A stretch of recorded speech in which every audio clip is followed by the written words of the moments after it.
तो आज के अध्ययन में आप सबों का स्वागत करता हूं मैं। आइए हम प्रार्थना के साथ आज का अध्ययन शुरू करेंगे।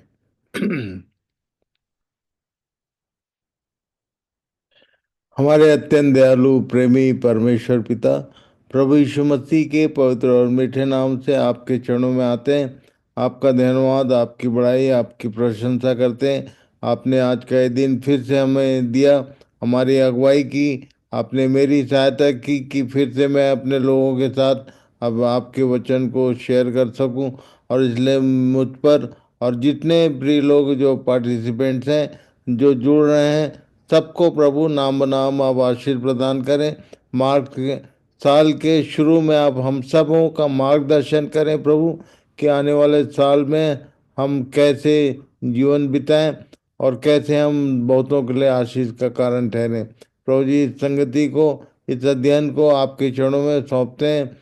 आपकी सिद्ध मनसा हर एक की जीवन में पूरी हो जाए, बस यही मेरी विनती और प्रार्थना है। आपने हमारी प्रार्थना को सुना, हम विश्वास करते हैं, धन्यवाद देते हैं। ये प्रार्थना हमारे प्रभु यीशु मसीह के पवित्र और मीठे नाम से मांगते हैं, आमीन। Is my voice is clear? कोई एक या जन बताएंगे मेरी आवाज़ ठीक है? Yes, it is clear. Okay, thank you. अच्छा। तो सबको नया साल की नए वर्ष की शुभकामनाओं के साथ आज का अध्ययन हम शुरू करेंगे। और तब नए साल के विषय में what Bible says for the people of God, which should be the new year, इसके विषय में हम लोग ध्यान करेंगे। यहाँ से शुरू करेंगे। बहुत सारे हमारे भारत देश में न्यू ईयर हुआ करते हैं। बहुत सारे कैलेंडर्स हैं जिसके अनुसार first day of year, Georgian calendar में फर्स्ट डे हमारा आज का दिन होता है। पर जूलियन कैलेंडर में जुलाई का फर्स्ट डे। ये पूरा मटेरियल मैं सबको भेजूंगा। सबका यदि सब लोग मुझे अपना नंबर भेजेंगे तो मैं सबको कोशिश करूंगा कि ये स्टडी मटेरियल आप सबको भेजूं। तो ये इसके साथ आप लोग इसको रिवाइज रिवाइज करें। सारी बातें आपको ध्यान में रहेंगी तो आपको आशीष मिलेगी। तो सब लोग अपना अपना नंबर मुझे ज़रूर सेंड करें। मैं फाइनली आपको अपना नंबर भेज दूंगा। सो जूलियन कैलेंडर, सबके कैलेंडर अलग अलग हैं। मुस्लिम्स के कैलेंडर के अनुसार मुहर्रम का जो फर्स्ट डे होता है उसमें उनका न्यू ईयर शुरू होता है। बहुत सारे कैलेंडर्स हैं, पर finally Hebrew calendar, what Bible says about परमेश्वर की प्रजा के लिए, ये यहूदियों के लिए पहला दिन क्या बोला गया। निर्गमन 12 उसके 1 और 2 पद में लिखा है, पढ़िए। रेचल पढ़ोगे?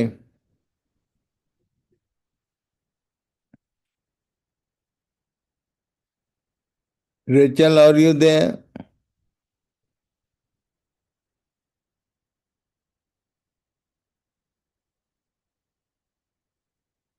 हेलो? निर्गमन निर्गमन क्या है? 12 का पहला और दूसरा पद पढ़िए।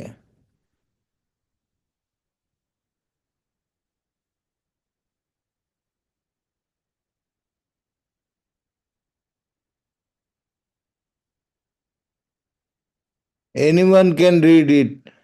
यदि स्क्रीन पे दिखाई दे रहा तो पढ़ लीजिए।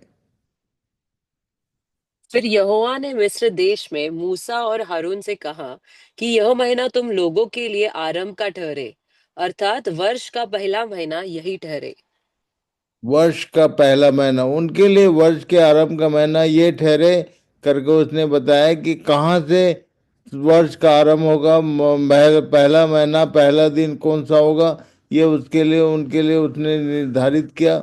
और तब लिखा है, इब्रू इब्रानियों की पत्री उसका 3रा अध्याय उसके 7 से 13 तक पढ़िए। नए नियम के लोगों, जो परमेश्वर के लोग हैं, उनको उसने एग्जाम्पल दे के एक बात समझाने का प्रयास किया, जिसको हम लोग गाना गाते हैं, चर्चेज में गाया करते हैं, पर आज का दिन यहोवा ने बनाया। पर ये आज के दिन का डेफिनेशन यहाँ है, पढ़िए। आज के दिन का परिभाषा क्या है जिसको हम लोग गाया करते हैं? इब्रानी 3 अध्याय उसके 7 से 13 तक पढ़िए। सो जैसा पवित्र आत्मा कहता है कि यदि आज तुम उसका शब्द सुनो तो अपने मन को कठोर ना करो, जैसे कि क्रोध दिलाने के समय और परीक्षा के दिन जंगल में किया था, जहां तुम्हारे बाप दादों ने मुझे जांच कर परखा और 40 वर्ष तक मेरे काम देखे। इस कारण मैं उस समय के लोगों से रूठा रहा और कहा कि इनके मन सदा भटकते रहते हैं और इन्होंने मेरे मार्गों को नहीं पहचाना। तब मैंने क्रोध में आकर शपथ खाई कि वे मेरे विश्राम में प्रवेश करने न पाएंगे। हे भाइयों, चौकस रहो कि तुम में ऐसा बुरा और अविश्रामी मन न हो जो जीविते परमेश्वर से दूर हट जाए। वरन जिस दिन तक आज का दिन कहा जाता है, हर दिन एक दूसरे को समझाते रहो, ऐसा न हो कि तुम में से कोई जन पाप के छल में आकर कठोर हो जाए। इस बात को ध्यान रखिए, यहाँ से शुरू करेंगे हम लोग। आज पहला दिन है। पहले दिन में एक बात ध्यान करेंगे कि जिस दिन तक आज का दिन कहा जाता है, इसका मतलब यह है कि जब तक परमेश्वर का वचन आपको समझ में ना आए तब तक आज आपका दिन आरंभ नहीं होता। जिस दिन आपको परमेश्वर की इच्छा समझ में आना शुरू हो जाए, उस दिन से आपका वर्ष नया दिन शुरू होता है। तो जिस दिन तक आज का दिन कहा जाता है, हर दिन एक दूसरे को समझाते रहो, ऐसा बोला उसने। और यदि जिसको भी बात समझ में आती है तो उसका दिन का आरंभ, उसके वर्ष का आरंभ होता है। ये यहूदियों की को ये बात कह के उसने उदाहरण के स्वरूप अभी जो नए नियम के लोग हैं, जो नए नियम के बुलाए हुए लोग हैं, उनके लिए ये बात कह रहा था कि तुम में ऐसा बुरा और अविश्वासी मन न हो जो जीते परमेश्वर से दूर हट जाए, बल्कि उसके समझाने को ठीक ठीक समझने का प्रयास करें। तो हम लोग इन दिनों में परमेश्वर की इच्छा को समझने का प्रयास करेंगे, तो वो क्या चाहता है, और इस तरह से हम नए वर्ष की शुरुआत अपने जीवन के लिए कर सकते हैं। सबसे पहली बात, परमेश्वर के लोगों के जीवन में नया साल, नया दिन तब तक शुरू नहीं होता जब तक उनको परमेश्वर की बातें, परमेश्वर की इच्छा समझ में ना आए। और इसलिए प्रार्थना पूर्वक इस अध्ययन में ध्यान करें कि हम परमेश्वर की इच्छा को समझ सकें, उनकी बातों को जान सकें।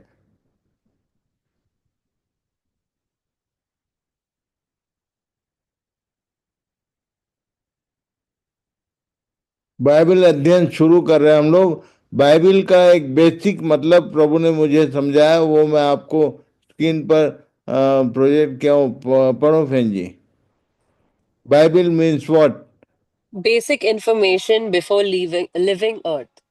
Basic living earth. Information before living earth. अध्ययन से ये बात मालूम और समझ में आना चाहिए कि ये बाइबल जो है, बाइबल का अध्ययन इसलिए किया जाता है कि हमको सारे ट्रू हमको प्रकट किए जाएं, इससे पहले कि हमारे इस पृथ्वी से जाना हो। ये मनुष्य के जीवन के समाप्त होने से पहले कुछ बेसिक बातें हैं जो परमेश्वर ने हमारे लिए ठहराए।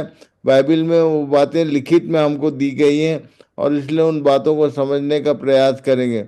आज मैं यदि कहूँ कि सिलेबस बताऊंगा इस बार के हमारे अध्ययन का, जो पैकेज होगा वो क्या होगा, तो पैकेज में 3 मुख्य चीजें हैं।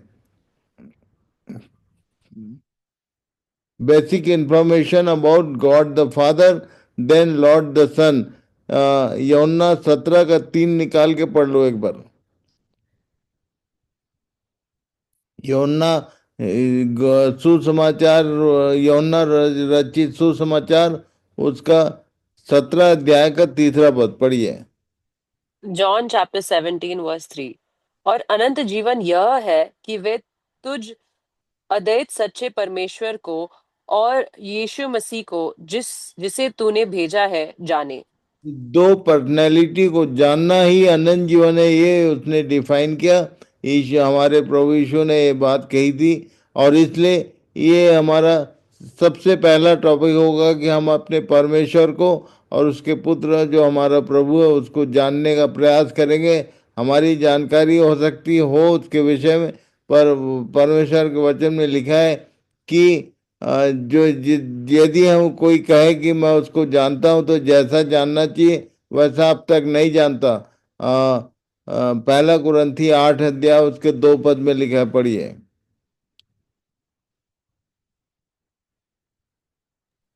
फर्स्ट कोरिंथियंस 8वां अध्याय उसका दूसरा पद। यदि कोई समझे कि मैं कुछ जानता हूं, तो जैसे जानना चाहिए वैसे अब तक नहीं जानता। तो इन दोनों को जानने का मतलब ही क्या है? यूहन्ना 1 अध्याय का 1 पद पढ़िए। परमेश्वर को और उसके पुत्र को जानने का मतलब क्या है? तीसरा एक पार्ट है। ये तीन हमारा मुख्य रहेगा। हम परमेश्वर के वचन के आधार पर उसके पिता को और पुत्र को जानने का प्रयास करेंगे। पढ़िए यूहन्ना यो 1। एक यूहन्ना 1 का 1। आदि में वचन था, और वचन परमेश्वर के साथ था, और वचन परमेश्वर था। ये वचन ही, वर्ड वॉज गॉड, ये लिखा है। और तब ये उसके 14 पद में क्या लिखा है? और वचन देहधारी हुआ, और अनुग्रह और सच्चाई से परिपूर्ण होकर हमारे बीच में डेरा किया, और हमने उसकी ऐसी महिमा देखी जैसे पिता के इकलौते की महिमा। तो वचन ही परमेश्वर है, वचन ही पुत्र है। और इसलिए बाइबल अध्ययन इसलिए किया जाना चाहिए कि हम परमेश्वर और उसके पुत्र को जान जान सकें। इसलिए हमारे परमेश्वर ने ये हमारे लिए उपाय किया कि साल के शुरू में ही हम अध्ययन में अपने मन को लगाएं और उसकी बातों को समझने का प्रयास करें।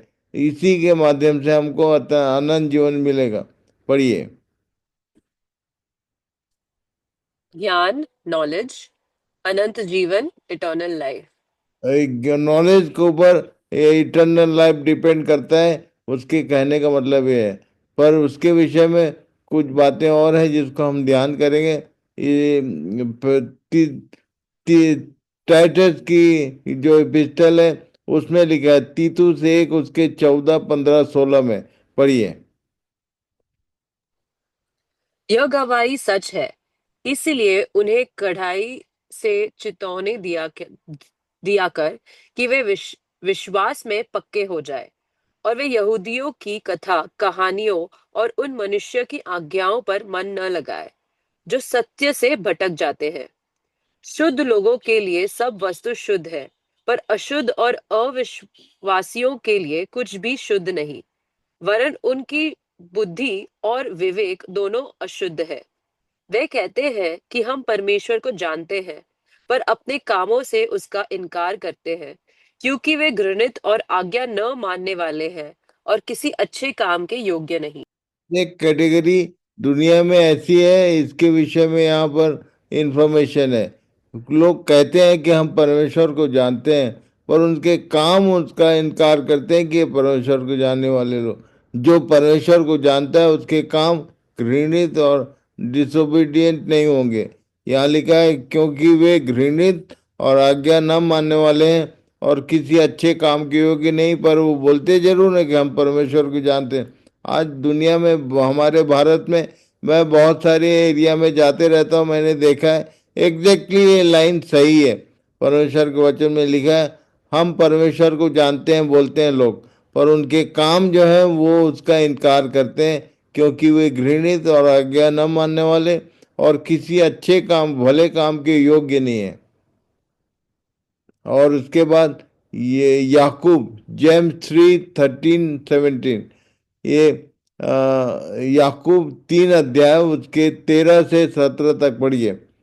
ज्ञान, जिन लोग ये बोलते हैं कि हम ज्ञानी हैं, उनके जिनको ये लगता है कि हमको सब मालूम है, उनके लिए ये बात लिखा लिखा हुआ है। तुम में ज्ञानवान और समझदार कौन है? जो ऐसा हो वह अपने कामों को अच्छे चाल चलन से उस नम्रता सहित प्रकट करे जो ज्ञान से उत्पन्न होती है। पर यदि तुम अपने अपने मन में कड़वी डा और विरोध रखते हो, तो सत्य के विरोध में घमंड न करना, और न तो झूठ बोलना। यह ज्ञान वह नहीं जो ऊपर से उतरता है, वरन सांसारिक और शारीरिक और शैतानी है। इसलिए कि जहां ढा और विरोध होता है, वहां बखेड़ा और इस हर प्रकार का दुष्कर्म भी होता है। पर जो ज्ञान ऊपर से आता है वह पहले तो पवित्र होता है, फिर मिलनसार, कोमल और मधुभाव और दया और अच्छे फलों से लदा हुआ और पक्षपात और कपट रहित होता है। ये ये लाइन बहुत डेंजरस मुझे लगता है, खतरनाक बात है। तीन प्रकार के ईश्वरीय ज्ञान है। परमेश्वर का ज्ञान तीन तरह के लोगों के पास है। यहाँ लिखा है, यह ज्ञान वह नहीं जो ऊपर से उतरता है, वरन सांसारिक, शारीरिक और शैतानी। परमेश्वर के विषय का ज्ञान यदि कड़वी डाह और विरोध के साथ है, तो वो ज्ञान या तो सांसारिक है, या तो शारीरिक है, या तो शैतानी है। पर आगे ने फाइनल कंक्लूड किया, जो ज्ञान ऊपर से आता है, जो थ्रू रेवलेशन मिलता है, जो ज्ञान सही में परमेश्वर की ओर से आता है, वह तो पहले पवित्र होता है, फिर मिलनसार। ऐसा व्यक्ति जिसके पास सही मायने में परमेश्वर के ज्ञान है, वो मिलनसार होता है, कोमल होता है, मृदु भाव और दया और अच्छे फलों से लदा हुआ और पक्षपात और कपट रहित होता है। सिक्योर नॉलेज, जो भी हमारे अंदर ज्ञान है, वो ईश्वरीय है कि शारीरिक है कि सांसारिक है कि शैतानी है। ऐसा भी होता है, शैतानी ज्ञान भी है, शारीरिक ज्ञान भी है, सांसारिक। लोगों के पास परमेश्वर के विषय का ज्ञान है, शुरू ही किया ऐसा। तुम में ज्ञानवान और समझदार कौन है, जो ऐसा हो वो अपने कामों को अच्छे चाल चलन से, उस नम्रता सहित। मैं एक बात बता दूं आज शुरू में ही, कि हम लोग परमेश्वर के विषय का ज्ञान प्राप्त करने का प्रयास कर रहे हैं। पर जो ज्ञान परमेश्वर देता है, उससे नम्रता हो, एक व्यक्ति नम्र होते जाता है। जितना ज्यादा ज्ञान होगा, उतना ज्यादा नम्र होता है व्यक्ति। ये ये जो संसार का और बाकी जो ज्ञान है, वो घमंड उत्पन्न करता है। पर यहाँ लिखा है कि परमेश्वर के ज्ञान से एक व्यक्ति के अंदर नम्रता उत्पन्न होती है, वो उसको मिलनसार बनाता है, पवित्र बनाता है। ये सारे रिजल्ट हैं। तो प्रभु सबकी सहायता करे। आज पहले दिन में इन बातों को ध्यान में रखें कि जब भी आपको परमेश्वर के ज्ञान के विषय में कोई बात आती है, तो आप ध्यान करो कि आपके पास वो ज्ञान है जो ईश्वरीय है, जो ऊपर से उतरता है वो है, या सांसारिक, शारीरिक, शैतानी। शैतान भी परमेश्वर के विषय का ज्ञान देता है। लोग शारीरिक मेहनत करके या संसार के मीडिया के, आजकल गूगल में एक से एक ज्ञान की बातें हैं। आदमी बहुत सारे ज्ञान की बात गूगल से भी प्राप्त करता है, बहुत मेहनत करके। सांसारिक मीडिया जो है, परमेश्वर के वचन से बाहर सांसारिक मीडिया को यूज करके भी आदमी के पास ज्ञान मिलता है।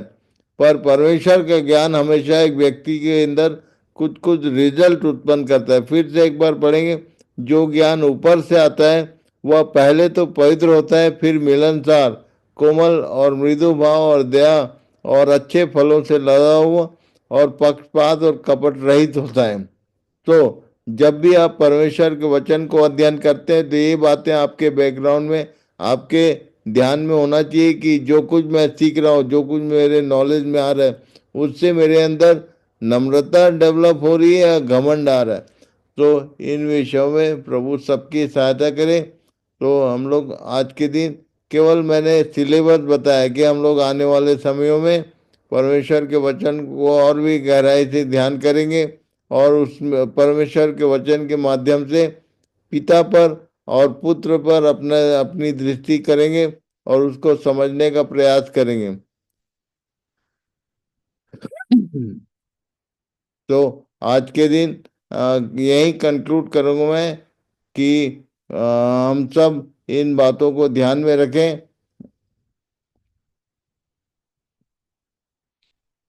प्रार्थना करके आज का ये अध्ययन यहीं खत्म करेंगे। ज्ञान के विषय में इन सब बातों को जरूर ध्यान रखें। प्रार्थना करेंगे। हमारे अत्यंत दयालु प्रेमी परमेश्वर पिता, आपने अपने वचन से हमारी सहायता की। इन बातों को समझ आपने प्रकट किया कि हम समझें कि आपका ज्ञान प्राप्त करना आवश्यक है, पर ज्ञान के विषय में ये सब जो चेतावनियाँ जो वचन में लिखित में हमारे पास है, वो हमारे अंदर रहे। और परमेश्वर के ज्ञान से जो रिजल्ट आना चाहिए, वो हमारे जीवनों से प्रकट हो, और हम सही में अच्छे चलन सहित नम्रता के पूर्वक अपने अंदर के ज्ञान को लोगों के बीच में प्रकट कर सकें। और जैसा हमने पढ़ा प्रभु कि ज्ञान जो ऊपर से आप जो ज्ञान देते हैं वो पवित्र का होता है पहले, फिर मिलनसार, कोमल, ये सारे गुण हमारे जीवनों में हो सके, आ सके। आप हमें बल प्रदान करें, हमें समझ प्रदान करें, हमें हम सबों को इन इन विषयों में प्रभु जी इस साल में शुरू में ये बात आपने हम पर प्रकट किया है। और इसलिए प्रभु जी इन सब बातों को हम अपने जीवन में धारण कर सकें, व्यवहार में ला सकें, ऐसी आप कृपा करें, ऐसा आप अनुग्रह करें। सभी प्रियजनों को मैं नाम बनाम आपके चरणों में सौंपता हूँ। आपने हम पर दया किया, अपने आप को प्रकट किया, अपने वचनों को हमें समझने में सहायता किया। मैं विश्वास करता हूँ, धन्यवाद देता हूँ। आपने प्रार्थना सुना, हम धन्यवाद करते हैं। ये प्रार्थना हमारे प्रभु यीशु मसीह के पवित्र और मीठे नाम से मांगते हैं, आमीन।